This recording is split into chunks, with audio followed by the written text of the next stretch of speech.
তোমাকে বলছে দেখো 16.2 গ্রাম ভেজালযুক্ত সোডিয়াম কার্বনেটের সাথে HCl এর বিক্রিয়ায় এসটিপিতে 400 মিলিলিটার কার্বন ডাইঅক্সাইড উৎপন্ন হয়, ভেজালের শতকরা পরিমাণ নির্ণয় করো। তোমরা এই অঙ্কটা করো তো। কি বলছে? 16.2 গ্রাম ভেজালযুক্ত সোডিয়াম কার্বনেটের সাথে, এটা একটু তোমরা নিজেরা করো। দেখো সোডিয়াম কার্বনেট Na2CO3 এর সাথে কার বিক্রিয়া? এর সাথে HCl এর বিক্রিয়া।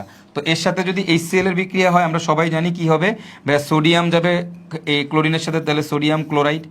এখানে কয়টা সোডিয়াম? 2টা সোডিয়াম, তাহলে 2 অণু সোডিয়াম ক্লোরাইড। প্লাস কার্বনেট থাকলে আমরা সবসময় কার্বন ডাইঅক্সাইড আর হচ্ছে পানি।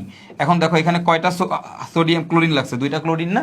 তাহলে সমতা করার জন্য এখানে কত দেওয়া লাগবে? 2 দেওয়া লাগবে। সো এই হচ্ছে আমাদের কাহিনী। এখন তোমাকে বলছে ভেজালের শতকরা পরিমাণ। ভেজাল কার মধ্যে আছে? সোডিয়াম কার্বনেটের মধ্যে আছে। তাহলে আমাকে কি করতে হবে? খেয়াল করো তো ভাইয়া, আমাকে এই সোডিয়াম কার্বনেটেরটা বের করতে হবে, এর ভর বের করতে হবে। আচ্ছা দেখো তো কার সম্পর্কে ইনফরমেশন দেওয়া আছে?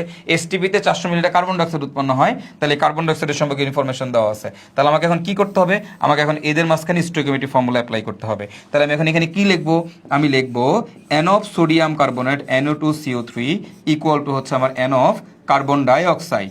এখন দেখো এবার খেয়াল করো, সোডিয়াম কার্বনেটের ভেজাল বের করতে হবে। তাহলে এর মধ্যে আমি কি করব? এর মধ্যে আমি হচ্ছে এখন আমাদের W ইকুয়াল টু এই মানটা বসাই দিব। তাহলে W/M, এর জন্য W/M একবারে বসাই দিই, W/106, আণবিক ভর 106, হ্যাঁ, ইকুয়াল টু কার্বন ডাইঅক্সাইডের এসটিপিতে আয়তন দেওয়া। সো আমি এটাকে লিখতেই পারি একবারে 0.4, একবারে লিখলাম, ডিভাইডেড বাই 22.4। আশা করি সবাই বুঝে গেছো কেন। হ্যাঁ, এখান থেকে তুমি যদি ক্যালকুলেশন করো তাহলে দেখো এখন তুমি ডাব্লিউর মানটা পেয়ে যাচ্ছ। সো ডাব্লিউর মানটা কত আসে ক্যালকুলেশন করে দেখো তো, ডাব্লিউর মানটা কত আসে। এইখানে তুমি যখন ক্যালকুলেশন করবা তাহলে তুমি ডাব্লিউর মান পেয়ে যাবা। মনে করো ডাব্লিউর মান আসছে বাক্স, মানে তো ক্যালকুলেশন করার সময় নাই, আমি করতেছি না। তো এটার মান হচ্ছে এত গ্রাম। এটা কি? এই যে তুমি যেটা বের করলা ক্যালকুলেশন করে, অলওয়েজ রিমেম্বার আমি যেটা ক্যালকুলেশন করে বের করবো এটা আমাদের কি? এটা হচ্ছে আমাদের ভাইয়া বিশুদ্ধ। তাহলে ভাইয়া এইটা যদি আমাদের ভাইয়া বিশুদ্ধ হয় তাহলে এখন তুমি বলো তাহলে শতকরা সুতরাং ভেজালের পরিমাণ কত? বলো তো ভেজাল কত গ্রাম?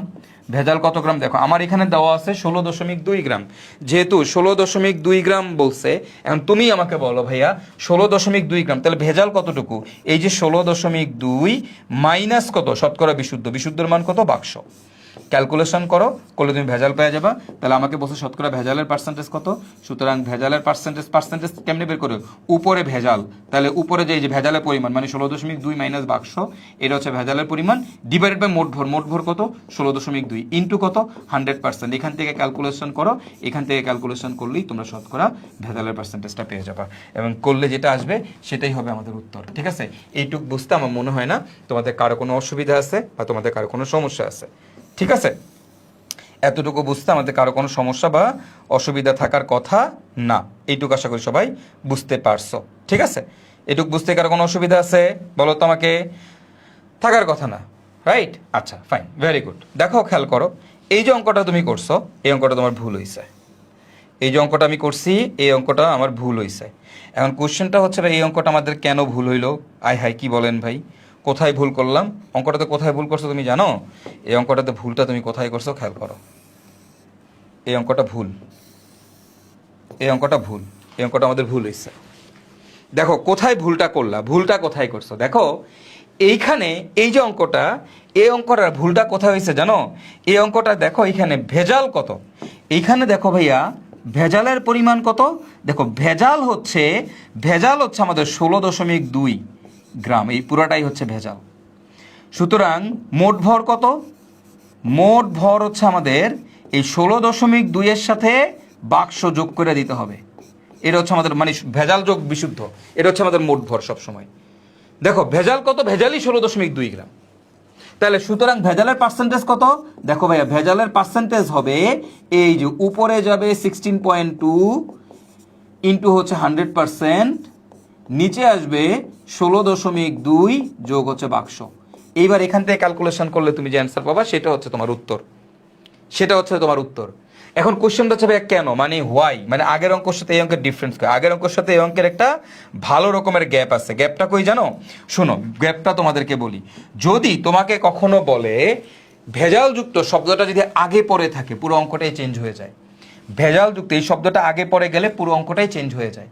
দেখো এখানে বলছে ভেজালযুক্ত 12.2 গ্রাম, মানে ভেজালযুক্ত শব্দটা আগে, আর এখানে বলছে 16.2 গ্রাম ভেজালযুক্ত, তো পুরো অঙ্কটাই চেঞ্জ হয়ে গেছে। শোনো মনে রাখবা, যদি কখনো এরকম থাকে যে ভেজালযুক্ত ভেজাল যুক্ত এক্স গ্রাম, যদি কোশ্চেন এরকম থেকে ভেজাল যুক্ত এক্স গ্রাম, এটা মানে কি জানো? এটা মানে হচ্ছে এখানে ভেজাল প্লাস বিশুদ্ধ, বিশুদ্ধ ভেজাল প্লাস বিশুদ্ধ, এই দুইটা মিলাই হচ্ছে এক্স গ্রাম, মানে ভেজালও আছে বিশুদ্ধও আছে, যদি ভেজাল যুক্ত শব্দটা আগে থাকে। আর যদি তোমার কখনো এরকম বলে এক্স গ্রাম ভেজাল যুক্ত, যদি কখনো এরকম বলে এক্স গ্রাম ভেজাল যুক্ত, তার মানে এখান থেকে তুমি বুঝবা পুরাটাই হচ্ছে ভেজাল, ভেজালই হচ্ছে এক্স গ্রাম। বুঝছো? এই অঙ্কটাতে দেখো এত গ্রাম ভেজাল যুক্ত, তার মানে ভেজালই হচ্ছে 16.2 গ্রাম। আর এখানে বলছে ভেজাল যুক্ত এত গ্রাম, তার মানে এখানে ভেজালও আছে বিশুদ্ধও আছে, ভেজালও আছে বিশুদ্ধ, তার মানে এই শব্দটা আগে পরে গেলেই পুরো অঙ্কের কিন্তু টোন চেঞ্জ হয়, পুরো অঙ্কের উত্তরই চেঞ্জ হয়ে যাবে। বুঝছো? দ্যাটস ওয়াই আমি এই দুইটা অঙ্ক দেখো ডিফারেন্ট দুইভাবে করছি। এখানে বলছে এটা ভেজাল যুক্ত এত গ্রাম, তার মানে এখানে ভেজাল আছে বিশুদ্ধ আছে, তো আমি বিশুদ্ধ বের করছি, তাহলে এখান থেকে বিয়োগ করে দিলে আমি ভেজালটা পেয়ে যাবো। আর এখানে দেখো এটা পুরাটাই ভেজাল, তাহলে বিশুদ্ধ বের করলাম, তাহলে আমার ভেজালের পার্সেন্টেজ, তাহলে উপরে যাবে এইটা, নিচে আসবে মোট ভর, তো মোট ভর মানে কি ভেজাল প্লাস বিশুদ্ধ দুইটা। ঠিক আছে? আশা করি সবাই কনসেপ্টটা বুঝতে পারছো। হ্যাঁ।